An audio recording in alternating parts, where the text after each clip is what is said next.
কথা বলেন ঠিক না বেঠিক? কিন্তু হাসি ফোটানোর জায়গায় ওই ছেলেটা কিশোর গ্যাংয়ে যোগ দিয়া শেষ পর্যন্ত গুলি খায়, অস্ত্র খায়, মায়ের বুক খালি হয়। ওর কথা বলেন ঠিক না বেঠিক? কার পিছনে তুমি ঘুরো? তুমি যেই নেতার পিছনে ঘুরো ওই নেতার ছেলে লন্ডনে পড়ালেখা করে। ওর কথা কন না। তুমি নেতাল্লাই রক্ত দাও তুমি, আর নেতার ছেলে বিদেশে পড়ালেখা করে, ডিগ্রি নিয়ে আসে, সে আবার ব্যারিস্টার হবে, সে এমপি হবে, সে মন্ত্রী হবে, আর তুই কবরে চলে যাবে। কথা কন ঠিক না বেঠিক? তোমার স্ত্রী হবে বিধবা, তোমার সন্তান হবে ইয়াতীম। এরে মুসলমান যুবক ভাই হাতে পায়ে ধরে বলে যায়, নিজের জীবনকে গড়ার চেষ্টা করো, নিজের জীবনকে সুন্দর করার চেষ্টা করো। খবরদার কুপথে হাঁটিয়া, অন্য পথে হাঁটিয়া নিজের জীবন ধ্বংস করিও না। তুমি একটা সুন্দর একটা দিনদার মেয়ে বাছাই করবা, আগে নিজেকে প্রতিষ্ঠিত করবা, তারপরে দিনদার মেয়ে বাছাই কইরা তুমি বিবাহ করো। ওই বিবাহের মাধ্যমে আল্লাহ রাব্বুল আলামিন তোমারে নেককার সন্তানের বাবা বানায়া দিবে। প্রিয় ভাইরা আমার, নবী আলাইহিস সালাতু ওয়াস সালাম বিদায় হজে আরাফাতের ময়দানে সকল সাহাবায়ে কেরামকে একত্রিত করেছেন। কি করেছেন? একত্রিত করে নবীজি জিম্মাদারির ব্যাপারে তাদেরকে স্বীকারোক্তি নিচ্ছেন। নবীজি বললেন, সাহাবায়ে কেরাম, আল্লাহর পক্ষ থেকে আমি নবীর উপরে যে বিধানগুলো নাজিল করা হয়েছে, আমাকে যে দায়িত্ব দিয়ে প্রেরণ করা হয়েছে, আমি আমার দায়িত্ব কি যথাযথ পালন করেছি? আমি কি আল্লাহর বিধানগুলো তোমাদের নিকটে পৌঁছাইতে পারছি? সাহাবায়ে কেরাম সবাই এক বাক্যে জবাব দিলেন, ইয়া রাসূলুল্লাহ, ইয়া হাবিবাল্লাহ, আপনি আপনার দায়িত্ব যথাযথ পালন করেছেন। সুবহানাল্লাহ। আপনার দায়িত্বের মাঝে কোনো কমতি হয় নাই। মুসলমান ভাইয়েরা আমার আপনার নবী, বিশ্ব নবী মুহাম্মদুর রাসূলুল্লাহ সাল্লাল্লাহু আলাইহি ওয়াসাল্লাম তখন আকাশের দিকে শাহাদাত আঙ্গুলি উড্ডীন করে বললেন, আল্লাহুম্মা শাহাদ, আল্লাহুম্মা শাহাদ, আল্লাহুম্মা শাহাদ।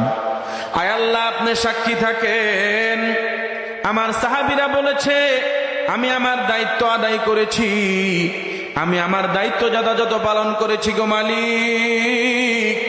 আপনি সাক্ষী থাকেন, আপনি সাক্ষী থাকেন, আপনি সাক্ষী থাকেন, 3 বার বলেছেন।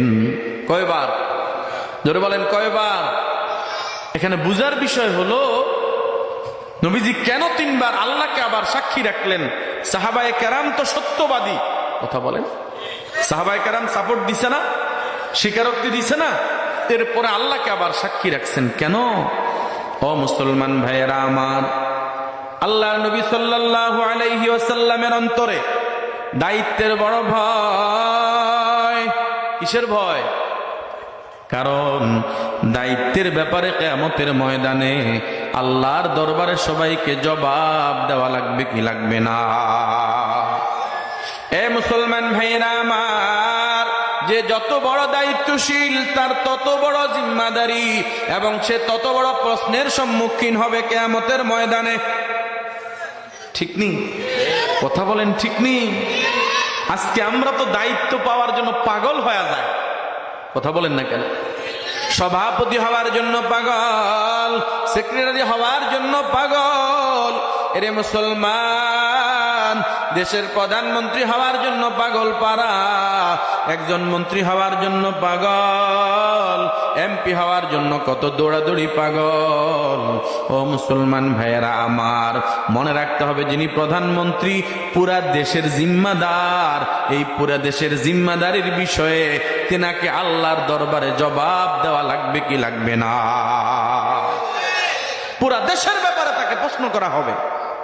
দেশের যেই কোনো প্রান্তে অজপাড়া গায়ে যদি একজন মানুষ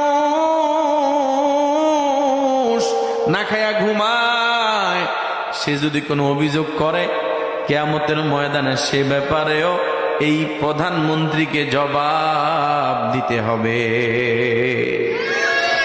আজকে নেতাকে খবর আছে নাকি? এমনিতে না প্রধানমন্ত্রী হওয়ার লাই পাগল, এমনিতে না মন্ত্রী এমপি হওয়ার জন্য পাগল, কিয়ামতের ময়দানে ধরাটা কি হবে? কথা বলেন ঠিক না বেঠিক? অপ্রিয় ভাইয়েরা আমার, যিনি একজন মন্ত্রী একটা বিভাগের দায়িত্বশীল, যিনি একজন এমপি একটা আসনের দায়িত্বশীল, যিনি একজন চেয়ারম্যান একটা ইউনিয়নের দায়িত্বশীল, যিনি একজন মেম্বার একটা ওয়ার্ডের দায়িত্বশীল, আমরা যারা এখানে চেয়ারম্যান, মেম্বার, এমপি, মন্ত্রী না, আমাদের কিছু জিম্মাদারি আছে কি নাই? আপনারা যারা এখানে আছেন প্রত্যেকেই স্ব অবস্থানে এক একজন এক একটা ডিপার্টের দায়িত্বে নিয়োজিত, আমরা সবাই আছি। কথা কোন ঠিক না বেঠিক? আপনি একটা ঘরের মালিক, ওই ঘরের দায়িত্বশীল আপনি, আপনি স্ত্রীর মালিক, আপনি আপনার স্ত্রীর জিম্মাদার, আপনি 2 সন্তানের বাবা, এই 2 সন্তানের দায়িত্বশীল আপনি। এদের ব্যাপারে আল্লাহর দরবারে আপনাকেও জবাব দিতে হবে। এরে মুসলমান, দায়িত্বে অবহেলা করা যাবে না। আমার নবীজি যদি এত কঠিন ভাবে দায়িত্ব পালন করার পরেও নবীজির অন্তরে বড় ভয়, কিয়ামতের ময়দানে আল্লাহর দরবারে কি জবাব দেব? ও মুসলমান ভাইরা আমার, যারা বাবা মা রয়েছেন